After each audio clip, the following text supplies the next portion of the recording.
성공하기 위한 노하우가 분명한데도 실제 행동으로 옮기는 사람은 1%밖에 되지 않는다. 그러므로 성공하는 것은 간단한 일이다. 일본 컨설턴트 간다 마사노리의 말입니다. 간다 마사노리는 일본에서 가장 인기 있는 컨설턴트 중 한 명입니다. 지금까지 1만 명이 넘는 CEO들에게 그가 전파한 성공 노하우의 출발점은 다름 아닌 뚜렷한 목표 설정입니다. 우선 마사노리는 꿈과 목표를 구분해야 한다고 말합니다. 꿈은 물론 멋진 겁니다. 평생을 걸려 도전해도 훌륭한 일입니다.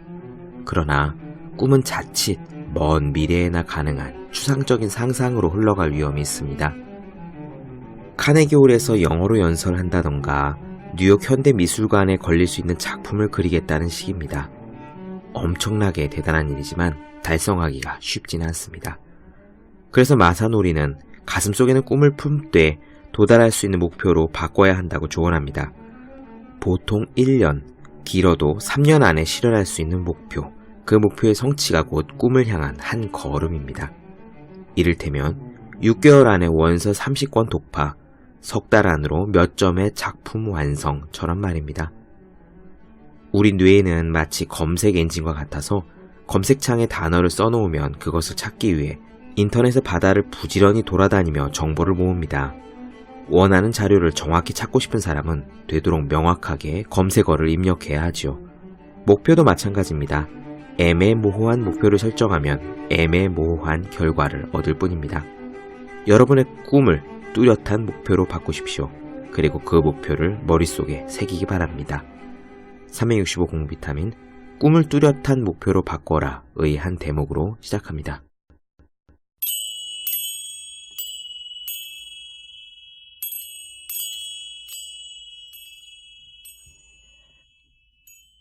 네, 안녕하세요. 본격 공부작업 팟캐스트 서울대는 어떻게 공부하는가 한재우입니다. 우리는 지금 데이지 크리스토들루의 아무도 의심하지 않는 7가지 교육 미신 보고 있습니다. 이번 에피소드들 어떻게 듣고 계신지 모르겠습니다.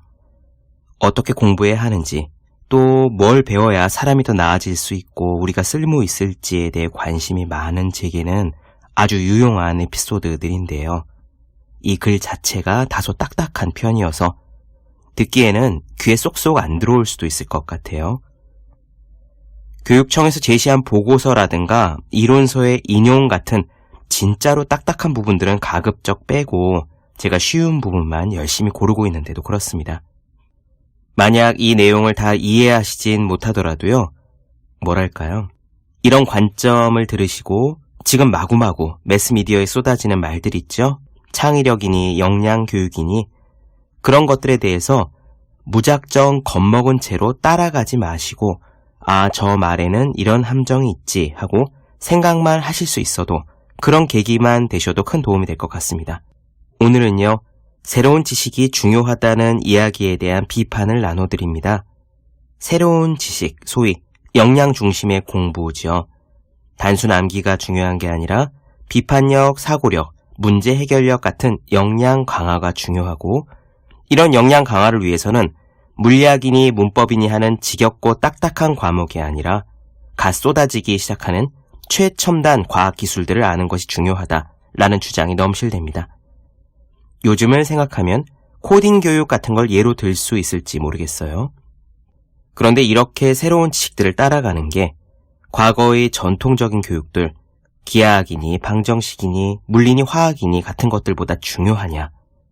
새로운 지식과 역량 중심 교육이 중요하다고 해서 과거의 공부거리들을 우리는 내팽개쳐도 될 것이냐?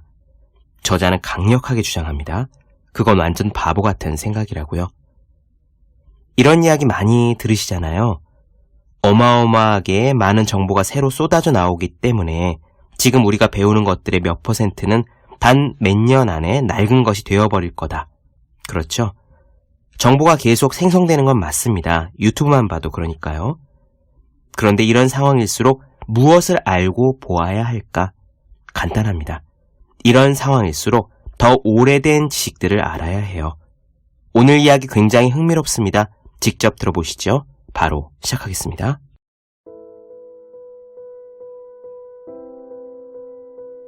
사람들은 21세기는 새로운 교육을 요구한다 라고들 말한다. 이런 미신에 따르면 21세기 학생들은 지난 수세기 동안 살았던 학생들과는 완전히 다른 교육을 필요로 한다.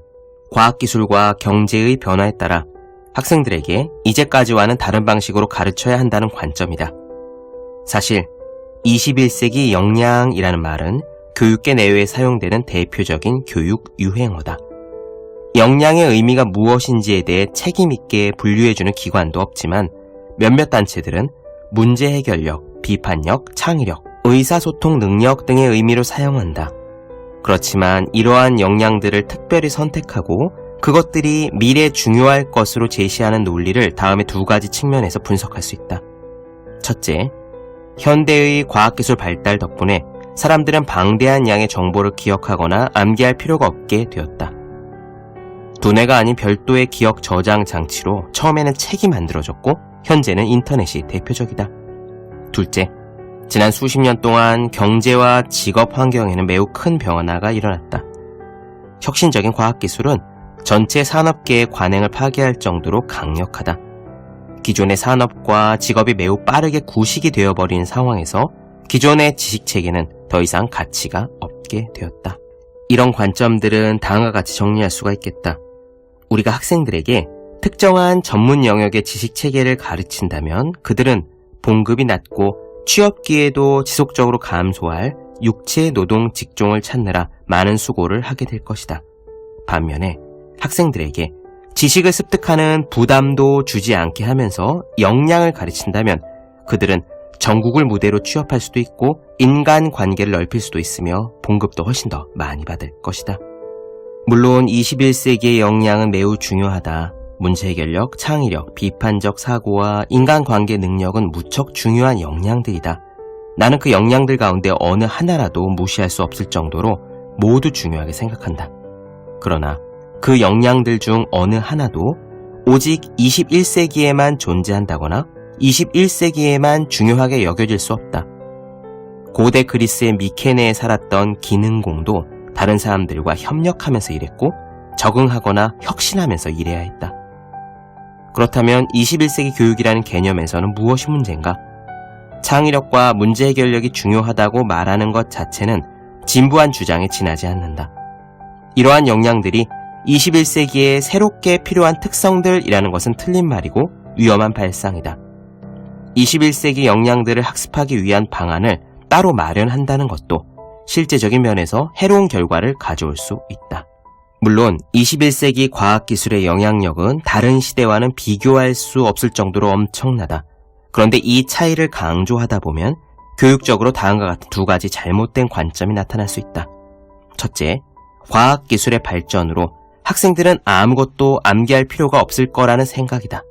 즉, 구글 검색을 통해서 언제든지 무엇이든 알아낼 수 있다고 여긴다. 이런 관점이 왜 틀린 것인지에 대해서는 다음 장에서 알아볼 것이다. 둘째, 전통적인 지식체계는 시대에 뒤떨어진 거라는 생각이다. 현대 사회에서 지식의 양은 너무 많고 또 항상 변화되기 때문에 어느 수준부터 학습을 시작해야 하는지가 확실하지 않다고 생각한다.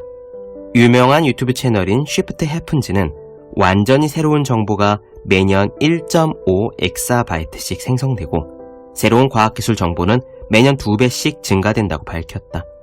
그리고 새로운 정보의 생성에 따라 4년제 대학 신입생들이 1년 동안 배운 지식의 절반 정도는 그들이 3학년쯤 되는 시기에는 구식이 될 것이라고 결론 내렸다.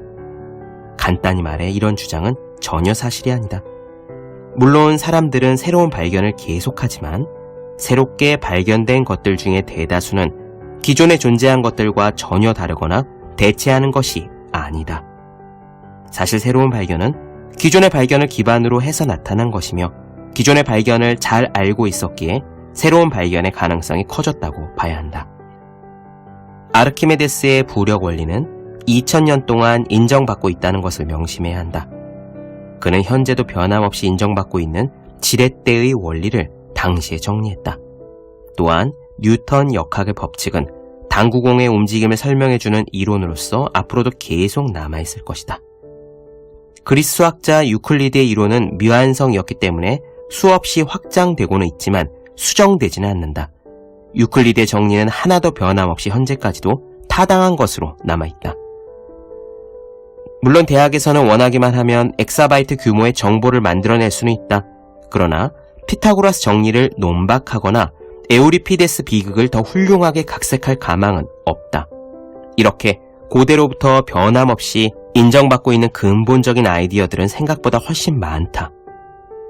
젊은 과학자들이 과학기술 발명가로 두각을 나타내고 있지 않는가? 그런데 과학자가 최초로 과학적 발견을 이룬 연령대의 평균은 점점 높아지고 있다. 어떤 과학자가 획기적인 과학적인 발견을 내놓으려면 그는 먼저 해당 분야의 최신 지식 수준까지 이해해야 한다. 과학 지식이 수십 년을 거쳐 첨단화되면서 과학자들은 더 많은 기간 동안 준비해야 하는 것이다.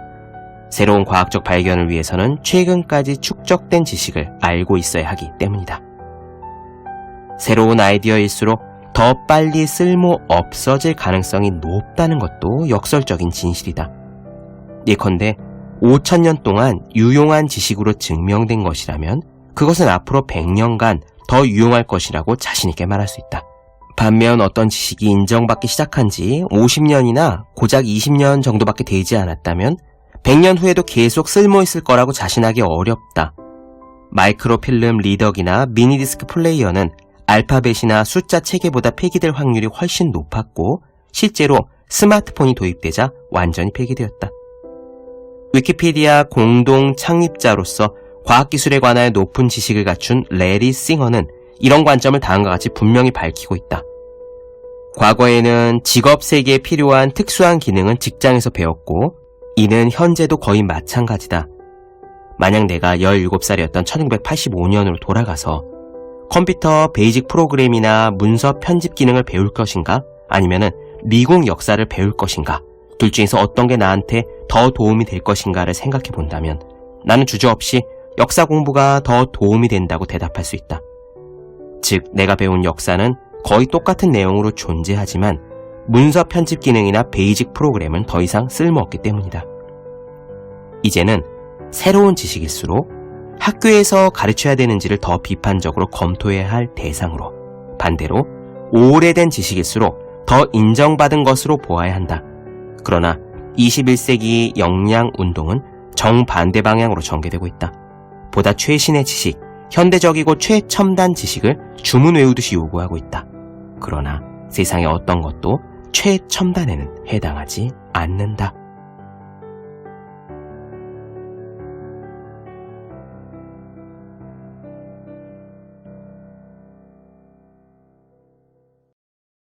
네, 본격 공부작업 팟캐스트 서울대는 어떻게 공부하는가 데이지 클리스토 둘로 아무도 의심하지 않는 7가지 교육 미신 나눠드렸습니다.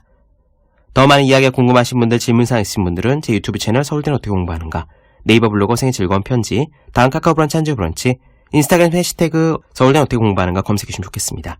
또 학생, 수험생, 취준생, 직장인 등 공부하시는 모든 분들을 위해서 어떻게 공부하는 게 효율적인 설명한 혼자 하는 공부의 정석, 그리고 책상에 올려두기만 해도 공부하고 싶어지는 365 홍콩 캘린더, 아직 읽지 않으셨다면 꼭 한번 읽어보셨으면 좋겠습니다. 분명 도움이 되실 거예요. 그럼 오늘은 여기까지 하겠습니다. 전 다음 시간에 뵐게요.